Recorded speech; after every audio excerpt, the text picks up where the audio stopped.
It's Wednesday, May 29th. Welcome to MarketFoolery. I'm Chris Hill. Joining me in studio today, Seth Jayson in the house. Thanks for being here. You're welcome. If yesterday was all about payment technology, and it was, today is all about retail. And we've got earnings, and I'm putting earnings in air quotes, because there's a lot of red out there today. And let's start with Canada Goose, which is the maker of outerwear. Expensive jackets. I own this one. The stock just got cheaper. The stock just got cheaper. And let me just say that. Thanks a lot, Canada. To anyone listening, please ignore any headlines you see about Canada Goose fourth quarter adjusted profits being higher than expected, because none of that matters. Revenue was weak, and the company said it expects, and now I'm quoting, materially larger losses in the current quarter.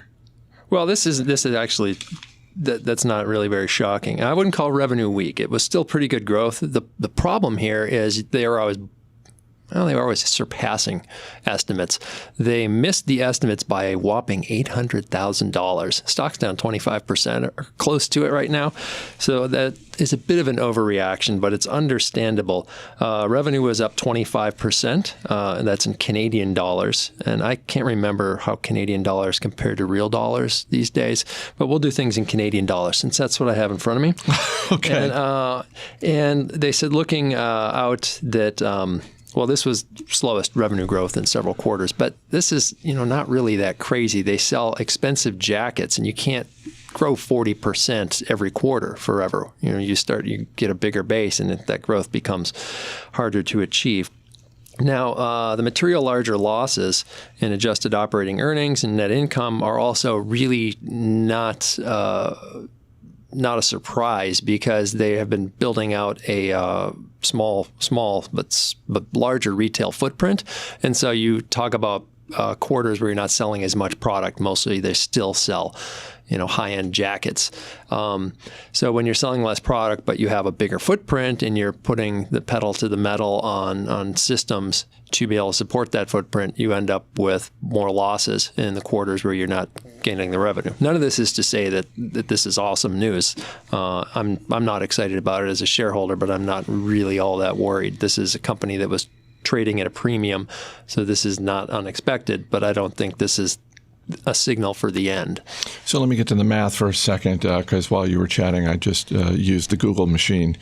One Canadian dollar equals basically 75 cents in the U.S. So $800,000 loss, that's just a shade under $600,000. So you really look at this stock down 26%, and you think to yourself, that's not. This seems like a little overreaction. I would have expected something more in the line of like 10-15%, but what do I know? People are worried about a lot of stuff today. We've got the trade war continuing to go on, and many other retailers are kind of stinking it up. We've got a couple of, and we're going to talk about Abercrombie, aren't we? Yeah. Is this a transition? Is this what's known in the biz as a transition? Also down around 25-ish%? We can, but let me just say one last thing with Canada Goose, which is, this stock with the drop today is basically where it was a year ago. Yeah.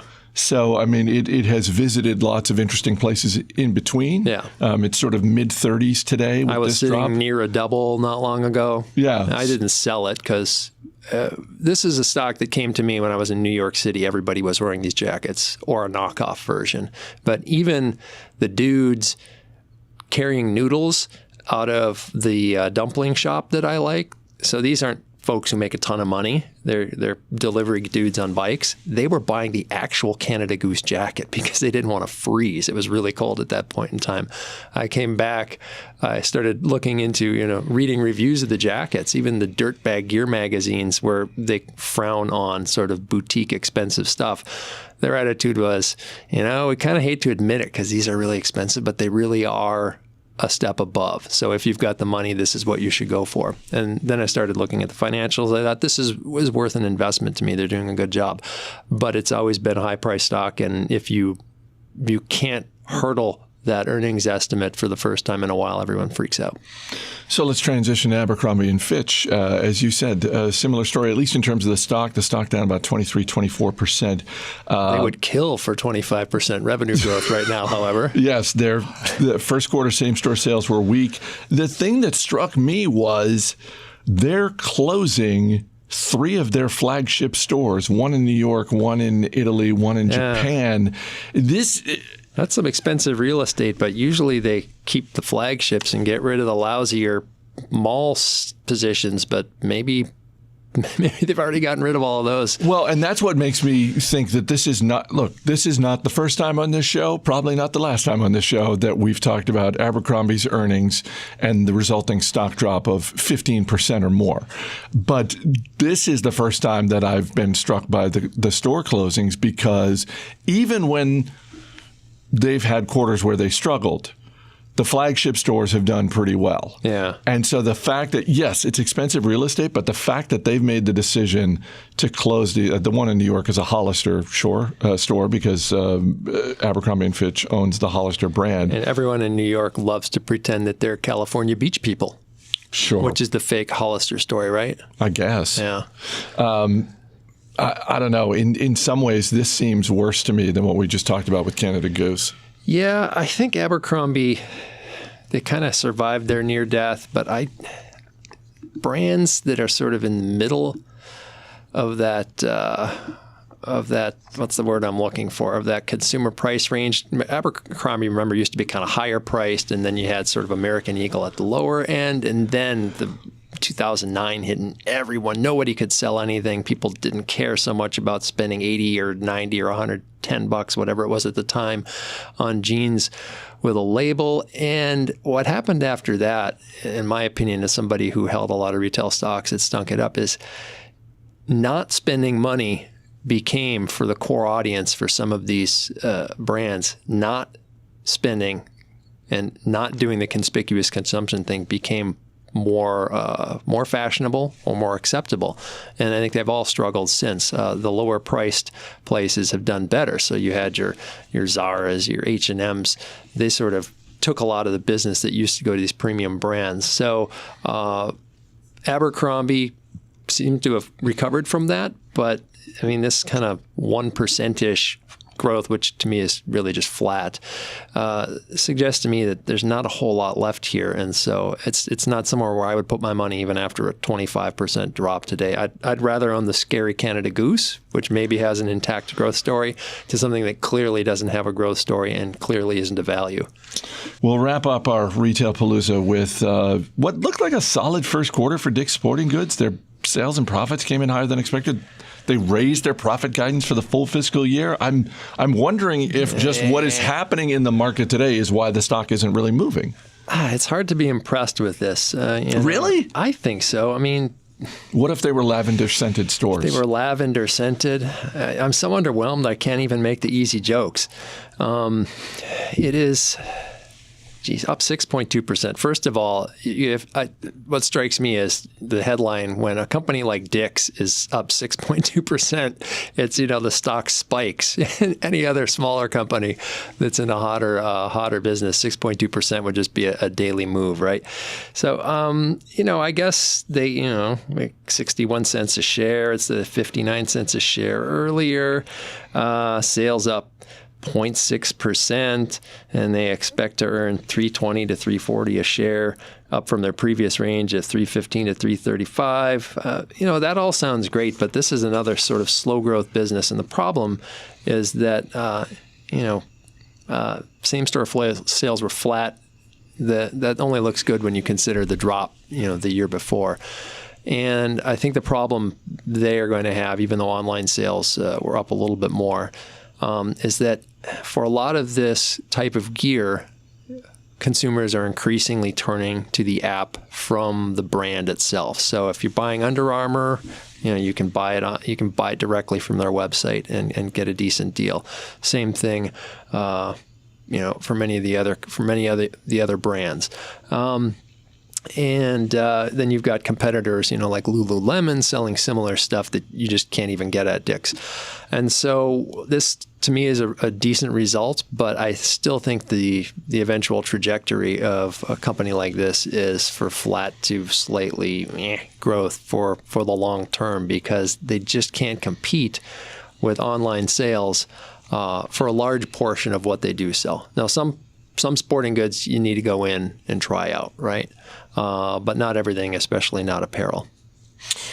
Looking at a stock chart, it reminded me years ago when you and I would talk about the Gap. And I remember you made the joke, and at any given moment, you don't need to look at a stock chart to know where the Gap is trading, because your joke was, oh, it's probably in the teens. And there was like this stretch of, 4 or 5 years where basically Gap stock was now it's in the 20s. And that's but I think it was maybe it was 15 to 21 or something. Yeah, it's in that range. For the whole time my daughter was growing up. And Dick's Sporting Goods has basically been in the mid 30s seemingly for a long time now. And I'm wondering, because Edward Stack is the CEO. His dad started this business. He's been the CEO since the mid 1980s. He's 64 years old. I'm not knocking the guy, but I just for any company that has had the same CEO for 35 years, I think it is reasonable for any shareholder or potential shareholder to ask, what is the succession plan for this person? Yeah. Because it's entirely possible that some new blood and some new thinking could maybe invigorate Dick's Sporting Goods business and therefore get the stock higher than the mid 30s. Yeah, I really wonder. Problem with Dick's is who identifies, consumers love to identify with the retailers, or especially with the brands that they buy. And who identifies with Dick's? I mean, nobody. It's just maybe it was the most convenient place to get things. And it's not anymore, given the internet. Versus identifying with I wear Nike shoes. I wear Nike. Or Adidas. I can go online and order a custom version of Nikes. I can order Adidas from many places. I can order some of this stuff much more easily. Some of these shoes, I can order them from Zappos. I get to the house, I can try them on, send them back if I don't like them. If I don't have to pay return shipping. If I like a certain brand like Under Armour, like I said, I'm going to order directly from them. They're going to have a better selection. And so I don't think there's room for that. We're not going to be talking about Dick's, I don't think, like we are about Walmart, for instance, where Walmart said, hey, we've got this digital idea. We've got all these stores. How about people order stuff and they pick it up? And since we're everywhere, that's actually more convenient for a lot of people than having stuff shipped to their house. And it works. Home Depot, very similar story. You might want that stuff sooner. I don't see the same opportunity for innovation at a Dick's Sporting Goods. I don't know if maybe they do, online order and pick up, but that's not going to change anybody's life compared to how it might to be able to do that at a Walmart or a Home Depot. Before we wrap up, since it's not just summer travel season, it's summer, period. And is it already summer? It basically is. Here it is. I mean, I feel like a sweat hog this morning. I feel like once you get past Memorial Day, you're basically into summer. Even though once it's any kids who are in school who are listening to this are like, it's not summer yet. I've still got a couple weeks of classes. Hey, they should be paying attention. Put down that iPad, pod, whatever. Any health tips for people exercising outdoors? Oh, starting with don't. On our running Slack channel this morning. On our running Slack channel, I wanted to warn people that I do very well running in the heat compared to most people. I'm tall and skinny, so I have very little mass and a decent amount of surface area. But I run in the shade and I run next to a creek. So I'm not afraid to go out even if it's 100 degrees and the heat index is up there. Because if things get bad, I'll just go sit in the creek. But you do have to be super careful. And I'm lucky I've run enough long races in the heat that I have a very obvious tell when I'm getting overheated. I feel like I have, it sounds weird, but I feel like I have a really hot, warm donut of air around my neck. And it's a really distinct feeling. And as soon as I feel that, I know I need to start walking, get in the shade, stop if I need to, cool off, because I'm getting too hot and I'm going to start getting dizzy after that. And the important thing to remember is you can't drink your way, you can't hydrate your way out of being too hot. If you're too hot, you need to lower your temperature, and that means you have to discontinue the work, get in the shade, get in air conditioning, get in a pool, do something. That's good advice, but you're right. That does sound weird. The hot donut of air. The hot donut of air. And, you may just be going along and suddenly you get dizzy. If you start to feel crummy, you have to quit exercising. That is really the only fix. And if you feel really crummy, you need to hit the SOS on your phone. So obviously people listen to this while they're commuting. They listen to this when they're in their homes, maybe doing stuff around the house or walking the dog, doing chores around the yard. But there are definitely people who listen while exercising. So for you people in particular, be careful out there. Yeah. You get your shirt completely wet before you go out. I will often at least get my running hat sopping wet with water so I get the evaporative cooling right away. Shirt works really well too. But if it's too hot, if you don't do well in the heat, run on the treadmill, do something else, skip a workout. You can skip your workouts. It's okay. Oh, now you tell me. Seth Jayson, thanks for being here. Mm-hmm. As always, people on the program may have interest in the stocks they talk about, and the Motley Fool may have formal recommendations for or against. So don't buy or sell stocks based solely on what you hear. That's going to do it for this edition of Market Foolery. The show is mixed by Dan Boyd. I'm Chris Hill. Thanks for listening. We'll see you tomorrow.